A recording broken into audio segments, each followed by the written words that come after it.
ukuntu uyu muntu ambwiye Shani nyiri kabari. Listen here.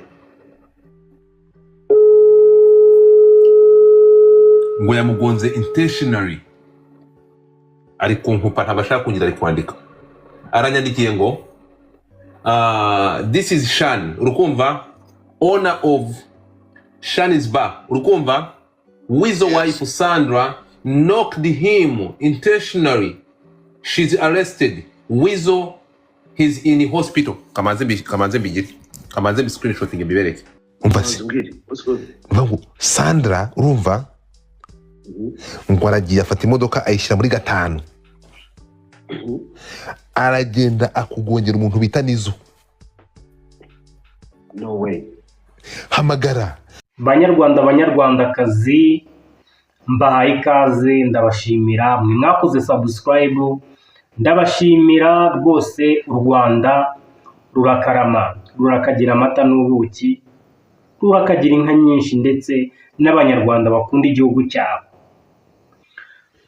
Uyu munsi rero tuje kugaruka ku makuru n'ubundi ari hanze, aho umunyarwandakazi mugenzi wacu Teta Sandra mwamenye ibyamubayeho, mwamenye ibyo yakoze, tukaba tuje kugaruka ku bitavuzwe ariko by'agaciro twakakwiye gushingiraho tuvuga iyi nkuru.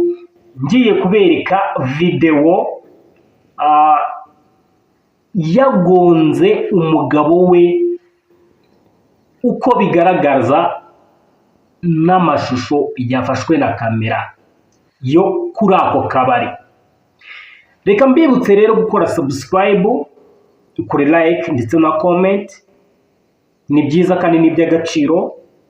Channel kugenda ikura, kugenda izamuka, turabashimira mwe mubigiramo uruhare, mwakoze subscribe, like ndetse na comment. Gusa ntugende nta na kimwe ukoze, subscribe utayikoze ntabwo wabura gukora like ndetse n'igitekerezo cyawe, kuko uyu ni umunyarwanda wacu, ni umunyarwanda muri rusange.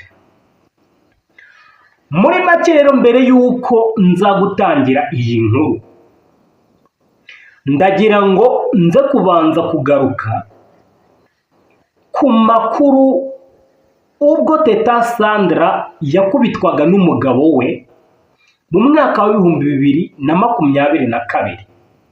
Gusa byarakomeye cyane, dore ko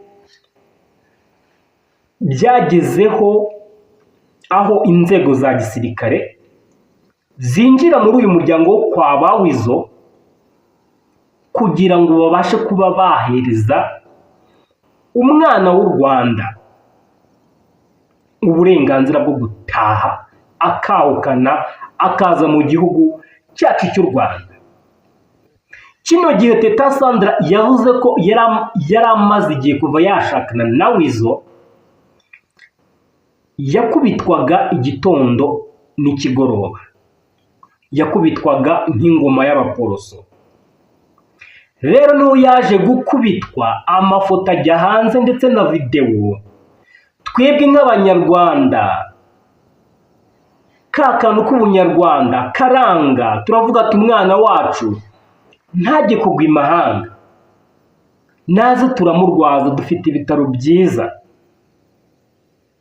Icyo gihe 2022 niho u Rwanda rwafashe Rwandeya, baravuga ati tubukinge umwanya w'uyu mwana w'uyu munyarwandakazi.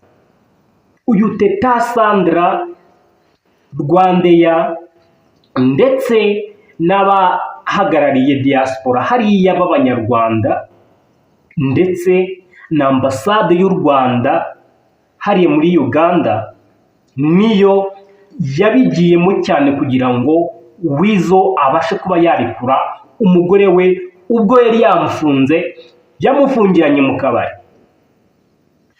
Ibyo rero byarakomeje, umwana w'umukobwa aguma mu Rwanda ahamara umwaka gusa.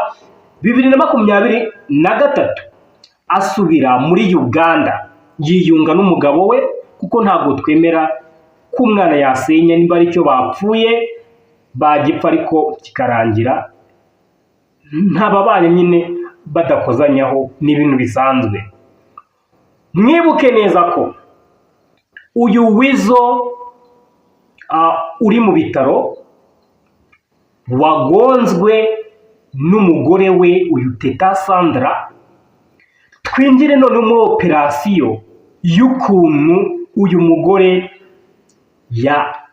yafashe abana be nijoro, yiyambuye ubunyarwandakazi, yiyambuye wa muco w'abanyarwanda, agafata telefone agahamagara umugabo we saa sita z'ijoro. Umugabo wiwe yanga kumwitaba, aho yari ari mu kabari kitwa Shani's Bar Restaurant. Aka kabari ni ak'umukobwa w'umunyarwanda yitwa Shani. Biri kuvugwa yuko kano kabari uwakamushingiye ari Weasel, ndetse Weasel yasambanaga n'uyu mukobwa yitwa Shani. Uyu mugore rero wa Weasel wamugonze Teta Sandra, we yakoze uko ashoboye arabaneka, aza kugeraho kano kabari kari. Ubwo yamuhamagara saa sita z'ijoro, umugabo yanga kumufata. Teta Sandra niwe yiyambuye ubunyarwanda n'umuco twamutoje, abyutsa abana mu nzu, arabirukankana, abashyira mu modoka, baragenda kuri ako kabari kari ahantu hahereye i Munyonyo.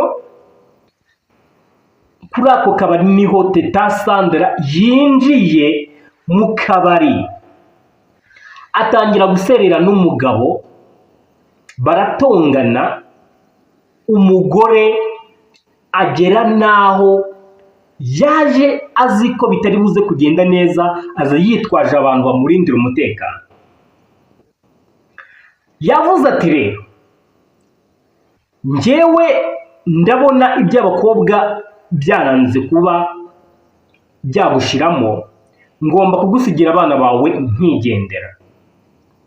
Ako kanya kivuga ayo magambo, Weasel yahise ahaguruka afite umujinya ndetse afite ubugome ndengakamere, kuko biri kuvugwa ko kano kabari Shani's Bar Restaurant ni akabari kari muri Uganda gakomeye, kanyweramo abantu bakomeye. Urumva ahantu Weasel ajya kunywera ntabwo ari ahantu haba horoshye, kamenya ko Weasel avukana na Chameleone tuzi, ndetse Weasel afitanye indirimbo nyinshi n'abanyarwanda, cyane cyane indirimbo bakoranye na Bruce Melody ejo bundi. Ni umuntu ukomeye muri Uganda, famiye yabo iratinyitse cyane. Yahagurutse rero agiye kongera gukubita umugore wiwe. Bawusa ya Weasel iramubwira ati no boss, wikora ikosa urwane n'umugore. Nuko umugore yahise asiga abana mu kabari.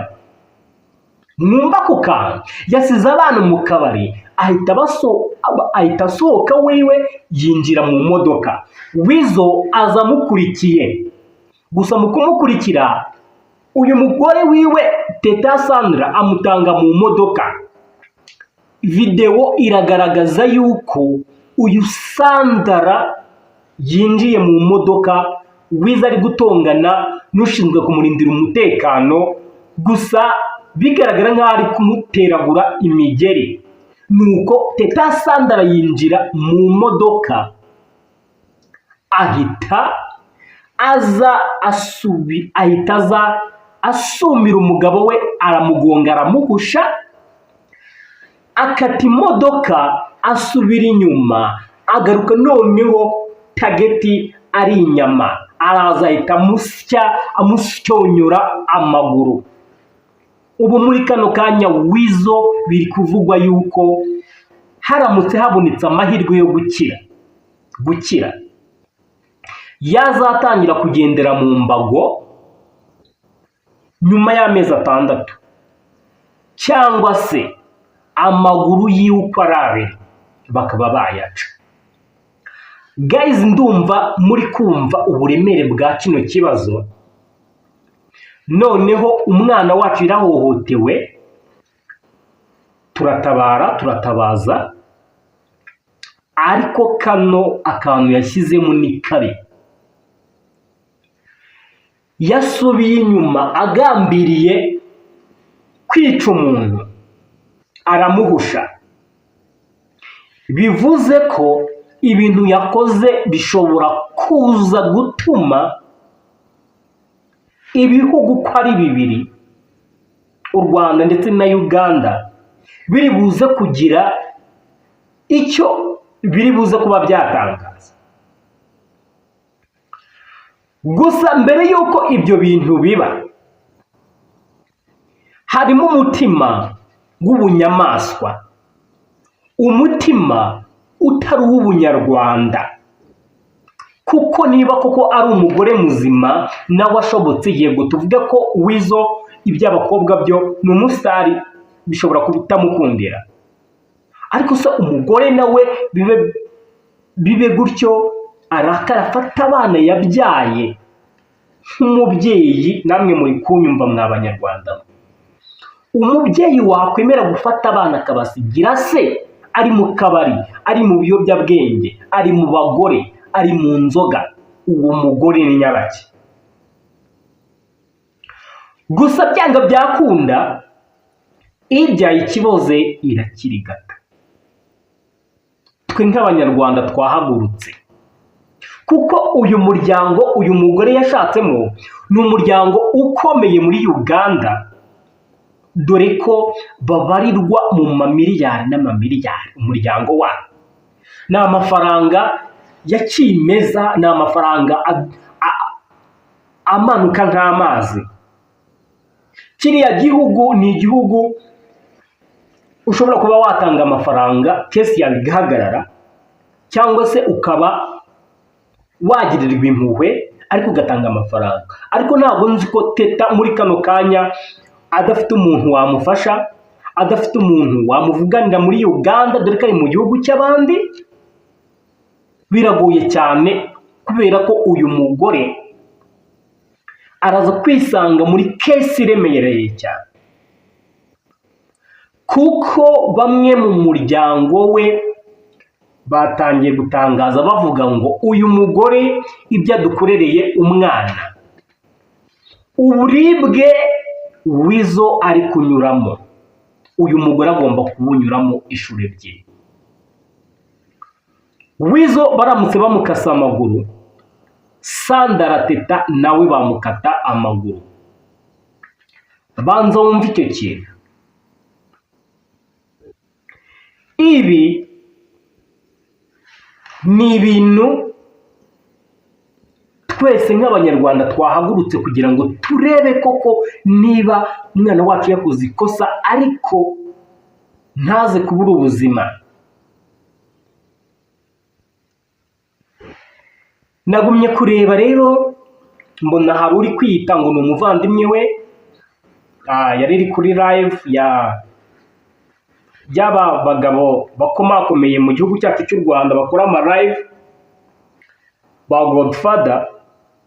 Niwe yavuze ati reka njye kureba sister uko bimeze. Gusa byanga byakunda ni ibintu bitari buze kuba byamugwa amahoro. Guys, rero ibi byabaye ejo kuwa gatatu turimo turavuga.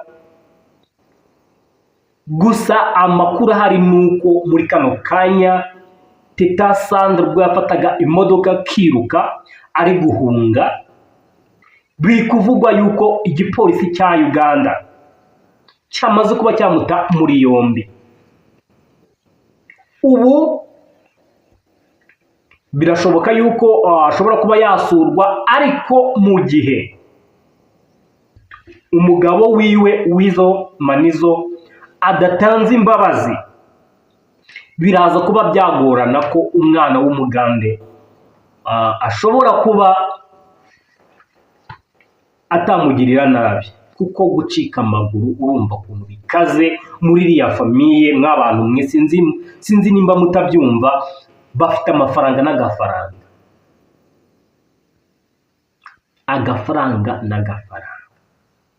barazwi, ni umuhanzi, arakunzwe. nyuma y'ibyo rero ejo bundi ubwo mukuru wiwe Chameleone yakoreraga ibitaramo byiza muri Kigali, murumuna we Weasel, uyu mugabo nyine turi kuvuga bagonze, niho yari ari i Kigali nawe yaje gufasha mukuru wiwe mu bitaramo, aza no gutangaza yuko ari kwitegura kuza gusura kwa sebukwe. Mwumva icyo kintu? Ariko ubu muri kano kanya wa mwana wacu wigize ikirara wanze kumva, ubu kano kanya amaze kuba yamugonga. Guys, aya ni amakuru ari imihanda, nicyo kintu kiri kuvugwa cyane, kiri trend. Gusa ibyo tubivuyeho, hari andi makuru ari kuvuga ko Kimenyi Yves n'umugore wiwe Muyango batandukanye nyuma y'uko Kimenyi Yves aje kubura uburyo yabaho. Niko amakuru ari kuvugwa ko agomba kwemera neza bakabana na Muyango. Already ubu bari kubana nk'umugore n'umugabo. Ibi byagaragaye ejo muri Expo, aho bafashwe amashusho bari kumwe kandi ubona ko bishimye cyane, bishimye biri kuvugwa yuko bari kubana nk'umugore n'umugabo. Rwose ni ibintu byiza cyane. Amakuru yandi ahari nuko umuhanzi wacu The Ben yaje kuba yabazwa akantu keza nanjye nakunze, umupapa wese yasubiza babati se, iyo uteruye umwana wawe uri kumwe na Pamela, ukareba Pamela ukuntu asa, igihagarara afite, ukareba ubwiza afite, nawe ukireba mu ndorerwamo ukareba ukuntu usa, ukuntu uteye, ubona ifura yawe isa nande. The Ben mu kuvuga yavuze umwana wanjye turasa. Banyarwandakazi rero, ntabwo nshaka gukora video ndende, turi mu masaha 7 za nijoro turi gucukumbura amakuru agiye atandukanye ari kuvugwa imihanda. Ejo tuzabazana andi makuru ya Bruce Melody ndetse n'umugabo waje ntari butangaza izina, gusa already amazina ye yamaze kujya hanze. Gusa ejo nzabazanira ibiganiro byuzuye byuko aje gufasha Afrobeat mu Rwanda, cyane cyane Bruce Melody. Mukore subscribe rero, kuri like ndetse na share, comment ntimuyibagirwe. Buriya yikoze comment ugakora na like, ni byiza YouTube isharing iyi video ku bantu benshi. Kandi icyo twiyemeje cyo ni ukurara tutaryamye turi kubashakira ibyiza ndetse n'ibigezweho, kugira ngo isi muze kwibona iryoshye kandi yoroshye itekanye. Jye muri kubana nitwa Tsinda, ndabakunda mwe mwakoze subscribe, mwumve ko turi hano kubera mwebwe. Nawe utarakora subscribe turagusaba gukora subscribe kugira ngo winjire mu muryango mugari wa Gatsata Show. Ndabakunda, murakoze, naho butaha dukurire mu yindi video. Bye, Imana ibarinde.